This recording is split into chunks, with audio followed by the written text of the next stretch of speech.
US President Donald Trump hailed Saudi Arabia's leadership after the White House announced a commitment by the kingdom to invest $600 billion in the US in a series of agreements, including an almost $142 billion defense sales deal. The president is set to meet with Gulf leaders this morning before heading to Qatar for his second stop in his Middle Eastern tour. Well, Dan joins us from Doha. Dan, what a fascinating tour already the Saudi leg has been. The Doha leg has already garnered a lot of attention because of a certain 747.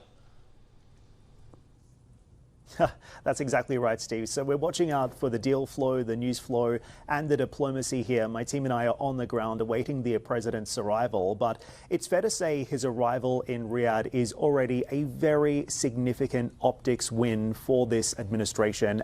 Perhaps too soon to say if this is a full reset of US Gulf ties, but on optics alone, this was a hugely significant moment for the Saudi leader and the US president. A real break of diplomatic protocol here, with Crown Prince Mohammed bin Salman actually walking out on the tarmac to greet the US president as he arrived in the kingdom.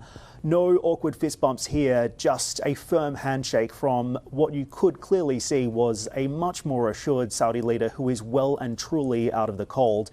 And then, of course, once inside the royal court, we saw really significant deals being signed. President Trump meeting face-to-face with Saudi ministers and CEOs, and at the same time, the who's who of Wall Street also descending on Riyadh here to sign deals and open up the investment corridor between the US and Saudi Arabia and the US and the wider Gulf. Of course, today we're talking about this $600 billion investment pledge that has been achieved between the US and Saudi, and this really significant $142 billion defense pact that has also been signed. That is going to have very significant regional implications. Of course, the devil is going to be in the detail. So right now the focus also shifts to the president's next steps, and what we understand will happen in the coming hours is a meeting with the Gulf Cooperation Council. He's going to be having that photo opportunity with the other Gulf leaders, and of course he is set to meet with Syria's president as well, just hours after we saw this really significant foreign policy move,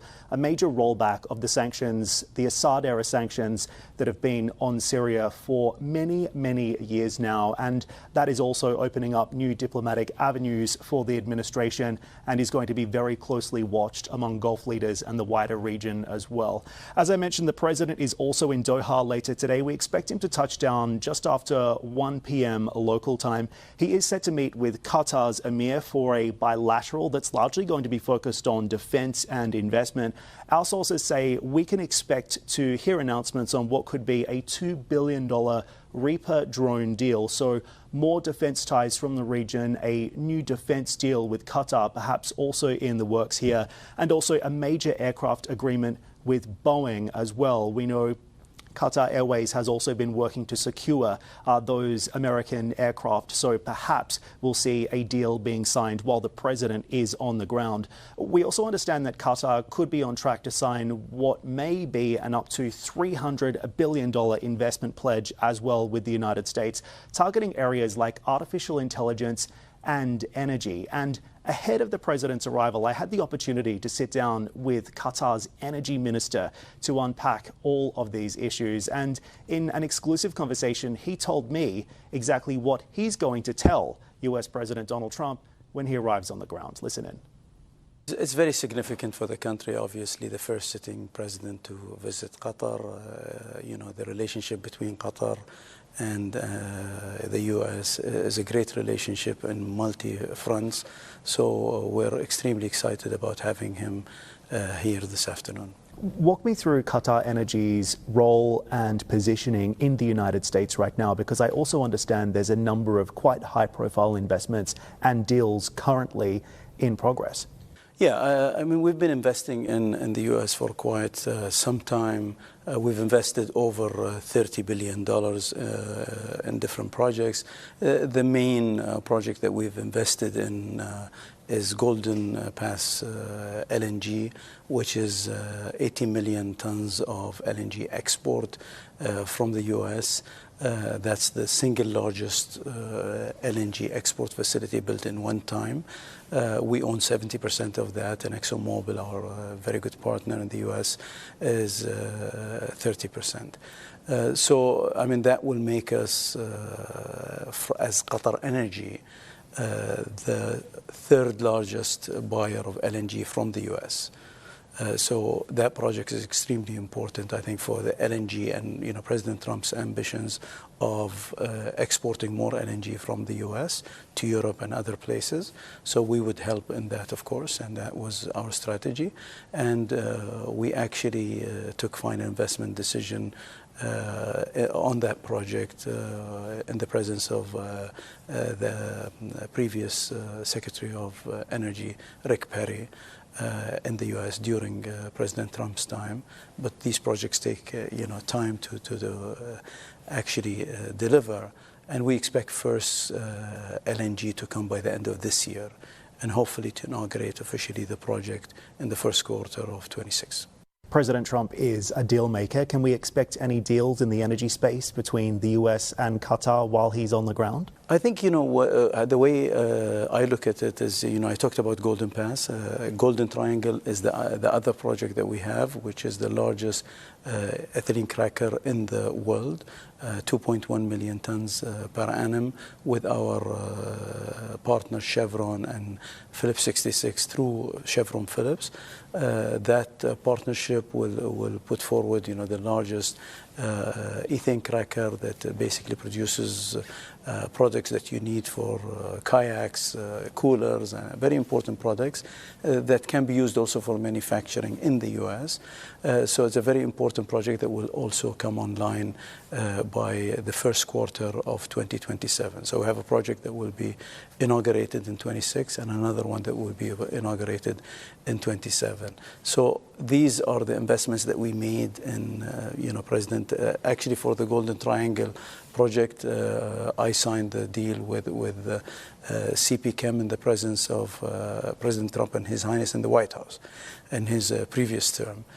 So now we're delivering on things that we have invested in together. Qatar's energy minister there, and you can clearly see the focus is on deals and on diplomacy. Trump is planning to stay overnight here in Doha. In the morning, he'll host a business breakfast with several leaders from around the country and around the region. And later tomorrow, he'll also be touring a really important strategic asset here in Doha. It is America's largest military base in the region, where he'll be meeting American troops on the ground as well. Dan, there's so much to unpack here. I want to take you back to yesterday and the announcement from the Saudis with regards to NVIDIA. We saw shares in NVIDIA rally more than 5% yesterday because it seemed like a pretty surprising development that NVIDIA has announced this partnership with Humane, the Saudi part of Saudi's investment fund that's going to advance AI and digital infrastructure. And I think why it was surprising is because U.S. officials have to date shown some concern around delivering U.S. chips to the region, given the region's ties to Beijing. So I'm just wondering what's happened to those concerns when it comes to the Saudi government and business in Saudi. It's a really interesting question, Juliana, because what we have seen is 18,000 Blackwell chips from NVIDIA being confirmed to move into Riyadh as part of this new AI partnership that's been developing between the Kingdom and the United States. You'll recall that under the Biden administration, of course, the president had very obvious concerns about the potential to see the Gulf region becoming a backdoor to China. So as a result, the export of the most advanced US AI chips were blocked. Well, the opening up of that new corridor is going to mean that there will be significant AI development in Saudi Arabia as a result. Because what does Saudi Arabia have? Number one, capital, and number two, energy. So this is also an opportunity for NVIDIA, as much as it is for the Kingdom as well, which is looking to deepen its investments in this space in order to continue ahead with its Vision 2030 program to diversify its own economy. couldn't be better coverage, Dan. Superlative stuff as ever. Thank you very much indeed for that. And I loved your interview as well.